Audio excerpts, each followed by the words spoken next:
Nico Rosberg and Hamilton's onto the grass, and Hamilton's had a massive crash, and he's crashed into his teammate.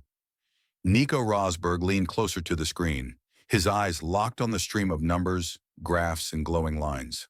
Something didn't add up. He had seen hundreds of laps in his life, but this data felt different. The telemetry from Lewis Hamilton's Ferrari didn't show driver error. It showed something much worse, a car that wouldn't behave. Rosberg didn't speak right away. He studied every flick of the wheel, every throttle trace, every brake input. Then he spoke one quiet sentence that sent shockwaves through the paddock. In Formula One, those words carry weight, especially when they come from someone who's been world champion. Rosberg didn't just see a bad lap or poor handling. He saw a deeper issue, something that could stop even a great driver like Hamilton from fighting at the front. This wasn't just another off weekend. This could be the start of a much bigger problem. When Nico Rosberg made his statement, it wasn't based on guesswork. It was built on experience. He had studied telemetry for years, both as a driver and later as a pundit. He knew what normal looked like, and this wasn't it. On Hamilton's data, the brake pressure fluctuated when it should have been stable. The throttle traces showed hesitation, not from nerves but from a car that wasn't letting him accelerate cleanly. And the yaw rates, the way the car rotated through corners, didn't match Lewis's inputs. That was the giveaway. The rear end was unstable. It was stepping out when it shouldn't. Rosberg had seen this kind of behavior before, in cars that were fundamentally unbalanced. He wasn't accusing Hamilton of driving poorly. He was saying the car had a flaw built into it, one that no amount of setup change could fully fix. His tone wasn't harsh, but it was serious. And that made people listen, because when someone like Rosberg speaks that clearly, people around Formula One pay attention. And inside Ferrari, the mood started to shift. Ferrari took a huge risk signing Lewis Hamilton. It wasn't just about bringing in a fast driver. It was about rebuilding the team's image after years of coming close, but falling short. They wanted a winner, someone with championship experience, and Hamilton came looking for a new challenge, one last shot at the top. But from the start of the season, things didn't click. The car didn't feel right. He was slower than expected, and the handling felt unpredictable. Meanwhile, his teammate, Charles Leclerc, looked more comfortable. Fans were confused. Was it just Hamilton getting used to a new team? Or was there something wrong with the car itself?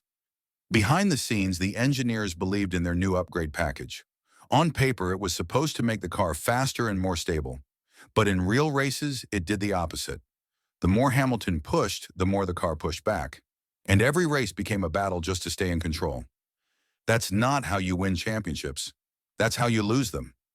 The biggest problem might be the part fans never see: the floor of the car. In modern Formula One, most of the downforce comes from how air moves underneath the car. Ferrari designed their floor to create huge grip, but that design also made it very sensitive.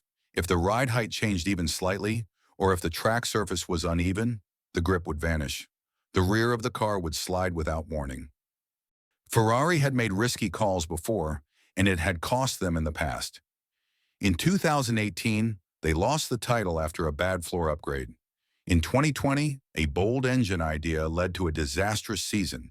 They couldn't afford another mistake.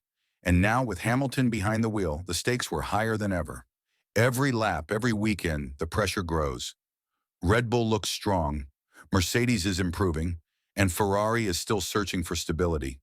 Time is running out. Hamilton didn't join this team just to finish fifth. He came to fight for wins. But right now, he's stuck with a car that doesn't let him. The simulator sessions continue. The engineers keep digging. But until the platform is stable, until the car stops fighting its own driver, Ferrari can't move forward. This isn't about one race anymore. It's about the entire season. And it's starting to look like Ferrari is losing the fight. Hamilton's patience is holding, but for how long? A driver of his level can only wait so long before frustration turns into something bigger. He's not giving up, but he can't do it alone. The team needs to deliver, fast. Because in Formula One, when you fall behind, it's almost impossible to catch up. And every race lost now could be the difference between a title and another missed opportunity. Nico Rosberg saw it before anyone said it out loud. The data didn't lie. Hamilton wasn't just dealing with a tricky setup, he was fighting a car that's flawed in its design. Ferrari thought they were giving him a weapon, but right now it feels more like a trap. The numbers prove it. Tire heat, brake pressure, suspension flex, all signs that the platform itself is unstable. And while the team looks for answers, the clock keeps ticking. In Formula One, there are no timeouts, no second chances.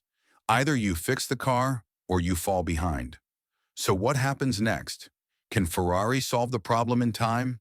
Or will this be another year of what could have been? Let us know what you think. Was Rosberg right? Can Hamilton still turn this around? Drop a comment, hit like, and subscribe if you want more deep dives into Formula One's technical struggles and team drama, because this season is only just getting started.